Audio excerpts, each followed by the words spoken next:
As you can see by the quilting in our Pfaff Stitching Cosmos online course quilt, I have learned over the years how to free motion quilt, and I love it. Now, this did not happen overnight. It definitely is something that was practiced and learned, but I want to show you the basics of how to set up the Pfaff Ambition 620 for free motion quilting. So first off, what you want to do is make sure that you purchase the correct free motion quilting foot. So this particular group of machines is the foot letter K. All the different models have a letter associated with which foot you need to buy, and you're looking for the open toe free motion foot K style. And when we look at this, there's a couple things to be aware of. Number one, you will be taking the screw out of the side of the foot on the left to remove the ankle and the foot to attach this. Next, you are going to notice there's a little kind of spring and a finger that sticks out. This part here will sit above the screw where your needle comes in and out. So just kind of note that those are two things that you will need to make sure are where they're supposed to be when you attach the foot. The other thing that we are going to do is lower the feed dogs as well. So after I put the foot on, I'll go ahead and do that. The IDT also needs to be disengaged. So since it's usually a straight stitch that you are doing for free motion quilting, you are going to find that that is not something the machine is going to know to tell you. You just actually need to just know to take off. Okay, so I'm going to tighten this screw with my fingers, a little extra tighten with the screwdriver, enough so it doesn't wiggle loose. Slide off the accessory box and push the lever on the back side to the inside of the machine and push hard. And once those feed dogs go down, you're set to go. Now, just a reminder, when you do bring the feed dogs back up, when you're done, they don't come up on the until you take a stitch. So just be aware of that situation.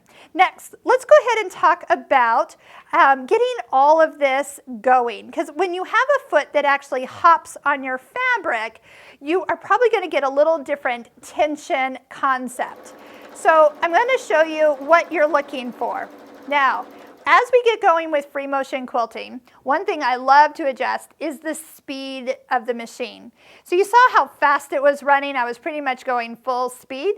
So what if we brought this down to about half speed, set the needle to stop in the down position, so every time I stop, it holds my fabric.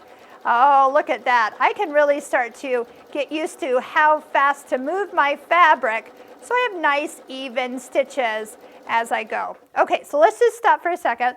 Use your scissor button. That's a real easy way. Lift up the foot, and let's take a look at the stitches on the front and the back. So if you do see some of these extra stitches, and you can even kind of hear them as you slide your fingernail across the back of the stitch, and you can hear that pop, pop, pop, or the lift of that stitch, that is usually the case if you haven't changed anything with your tension.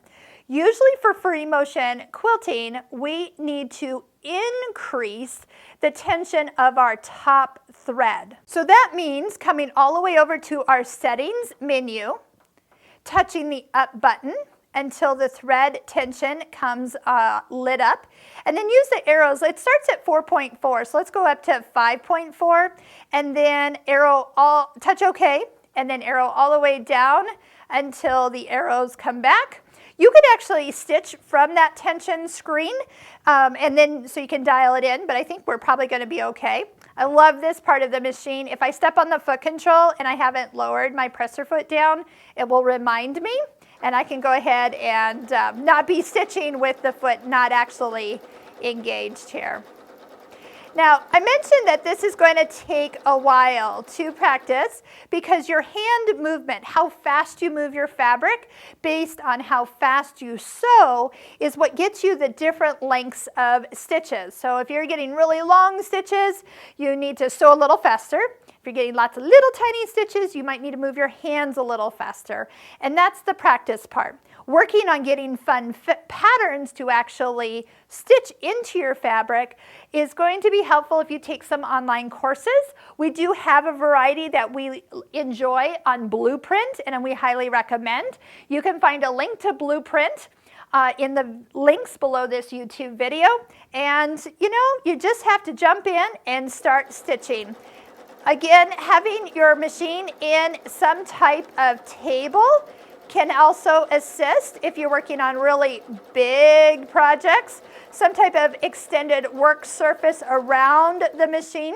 So Pfaff does have extension tables that you can purchase from your local Pfaff retailer.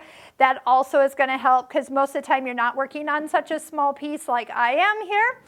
But it is wonderful. Once you get this dialed in and you can't tell which side you quilted from, the front or the back, that is when you've got good balance tension, you've got your foot attached correctly, and now it's about learning to move your hands. So check out those online courses below this video, and I promise that over time you will get to be a free motion master on the Pfaff sewing machine.